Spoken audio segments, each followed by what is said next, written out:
Savais-tu qu'il existait 9 façons différentes d'être intelligent?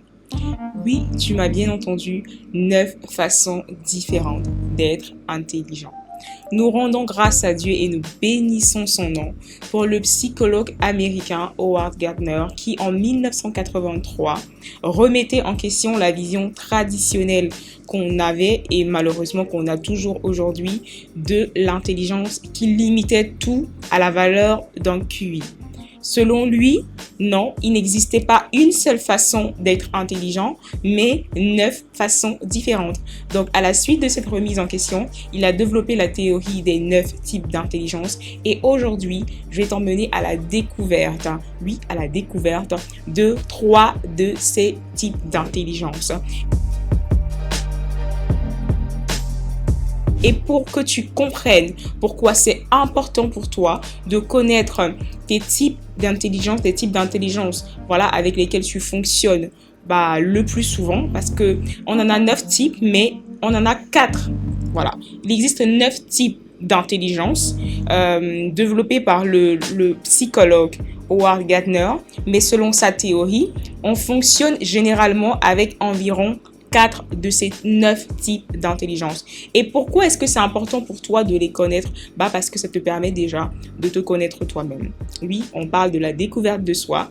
Et donc, connaître tes types d'intelligence te permet de te connaître, te permet de te découvrir un peu plus. En deuxième position, ça te permet de choisir les bonnes voies pour toi. Ça te permet de choisir la bonne orientation scolaire, ça te permet de choisir le bon boulot parce que du coup, tu ne vas pas forcer des chemins qui ne sont pas pour toi, mais tu vas simplement couler dans le flot des choses qui sont déjà en toi. Alors aujourd'hui, on va parler de 3 de ces 9 types d'intelligence. On va commencer par l'intelligence logico-mathématique que tu connais peut-être un peu mieux ou un peu plus parce que tu en as déjà beaucoup, sûrement, oui, beaucoup entendu parler. C'est l'intelligence caractérisée par la capacité à résoudre des problèmes carrés, des problèmes abstraits, la capacité à établir facilement des relations de cause à effet. Donc, c'est des personnes qui vont être très analytiques, des personnes qui vont être très carrées. Oui, tu dois sûrement peut-être te reconnaître déjà. Des personnes, voilà, qui se disent, si, je dis n'importe quoi, hein, si les hommes sont mortels, Socrate est un homme, donc forcément, Socrate est mortel. Voilà, c'est des personnes qui sont vraiment carrées, des personnes qui aiment beaucoup les mathématiques, par exemple, beaucoup des choses comme la physique, la chimie, vraiment ces matières ou alors ces domaines où on est très, très, très logique, où on est très, très, très carré, où tout se démontre, où on est très cartésien. Donc, ce sont des caractéristiques des personnes qui sont intelligentes de cette façon-là. Donc, elles finissent très souvent mathématiciens, ingénieurs, informaticiens, statisticiens, scientifiques, voilà, toutes ces personnes qui sont très, très, très carrées, qui sont très logiques, tout doit se démontrer, tout doit se prouver. Voilà, on connaît certainement des personnes comme ça. Mais ce n'est pas la seule façon qu'on a d'être intelligent. Je veux préciser parce que dans notre système scolaire, notamment en Afrique, c'est un type d'intelligence qu'on a souvent beaucoup priorisé. Lorsque tu n'étais pas très brillant en mathématiques, lorsque tu n'étais pas très brillant en physique ou en chimie ou en tout ce que tu veux, tout ce qui ressemble à la mathématique ou toutes ces matières où on calcule, ça veut dire que forcément tu n'étais pas intelligent. Mais non, parce que ça, ce n'est qu'un type d'intelligence. On en a 8 autres. Donc, être brillant en mathématiques, être brillant en physique, en technologie ou en chimie, ce n'est pas tout parce qu'il y a 8 autres façons d'être intelligent. Et je veux qu'ensemble, on puisse être conscient de ce que peut-être que je n'ai pas les meilleures notes, voilà, si tu es encore à l'école, ou alors même dans la société, peut-être je ne suis pas très brillant ou très brillante en mathématiques, peut-être je n'ai pas les meilleures notes. Écoute, moi je te dis, j'avais pas les meilleures notes en mathématiques. Et je l'assume, franchement, je l'assume. J'avais vraiment, tu n'as même pas envie que je te partage mes notes en mathématiques. Je n'avais pas les meilleures notes en mathématiques, mais ça ne fait pas de moi quelqu'un de pas intelligent. Absolument pas. Voilà. Donc, ensemble, on verra qu'il existe beaucoup d'autres façons, 8 autres selon le théoricien Howard Gardner, mais qui sait, peut-être que toi, tu te retrouveras peut-être pas dans les 9 types que je vais développer aujourd'hui avec toi, dans les 3 types qu'on va voir dans cette vidéo, mais peut-être que voilà, tu as d'autres formes d'intelligence qu'on n'a peut-être pas encore répertoriées. Alors oui, tu es intelligent.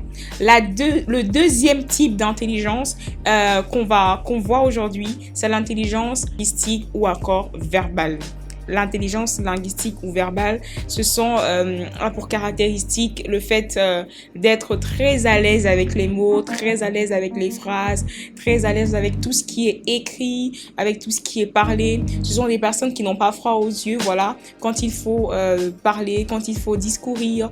Des personnes qui sont très à l'aise avec les livres, qui aiment beaucoup la lecture, qui aiment les tournures de phrases, la grammaire, le vocabulaire. Des personnes, voilà, comprendre généralement lorsqu'il faut passer un discours, tu vois. Ces personnes qui peut-être n'avaient pas les meilleures notes en mathématiques, mais qui quand même étaient très brillantes, très brillantes quand il fallait parler devant les gens, quand il fallait donner un discours ou quand il fallait présenter un exposé à l'école. Oui, c'est une forme d'intelligence. C'est une forme d'intelligence qui parfois débouche sur des métiers comme écrivain, littéraire, communication, marketing, avocat, enseignant, traducteur. Oui, c'est une forme d'intelligence à valoriser. C'est des personnes parfois qui avaient d'excellentes notes en études de test, en compréhension. Oui, c'est une forme d'intelligence. Tout le monde n'est pas appelé à avoir des 20 sur 20 en mathématiques. Ceux qui ont de bonnes notes, ceux qui s'en sortent mieux dans tout ce qui est littéraire, parce que je le dis pourquoi? Parce que à l'époque, moi, j'avais eu un accès pour une classe littéraire. Mais à l'époque, j'avais refusé de m'inscrire de continuer dans cette classe littéraire parce que la tendance du moment, c'était non, voilà, si tu fais pas les maths, si tu fais pas la physique, si tu fais pas la chimie, alors t'es absolument rien en fait. C'est pas intelligent, on veut pas de toi. Mais non, j'avais mal compris. Parce qu'en réalité, oui, j'étais bonne, j'étais faite pour cette série littéraire. Mais parce que la tendance du moment, la société, les amis, etc., tout le monde disait non, il faut absolument que tu sois scientifique, il faut que voilà, si tu n'as pas cette intelligence cartésienne, logico-mathématique, abstraite et tout, bah non, tu n'es pas intelligent. Aujourd'hui, je regrette un peu, c'est vrai. J'ai eu un parcours en série scientifique, mais je regrette quand même un peu de ne m'être pas tout de suite tournée en série littéraire. Oui, je regrette un peu de ne l'avoir pas fait tôt parce que je pense que j'aurais beaucoup gagné. J'aurais gagné en temps, j'aurais gagné en énergie et certainement j'aurais eu beaucoup plus d'opportunités à avoir continué sur cette voie qui était, la mienne finalement. Donc le troisième type d'intelligence dont on va parler aujourd'hui, c'est l'intelligence visio-spatiale. Alors oui, peut-être on n'en parle pas toujours ou on n'a pas souvent l'impression que c'est valorisé dans notre contexte, que c'est valorisé là où on se trouve. Mais oui, c'est une forme d'intelligence, l'intelligence visio-spatiale. Alors comment est-ce que ça se caractérise? Les personnes qui ont ce type d'intelligence ont une grande capacité de représentation.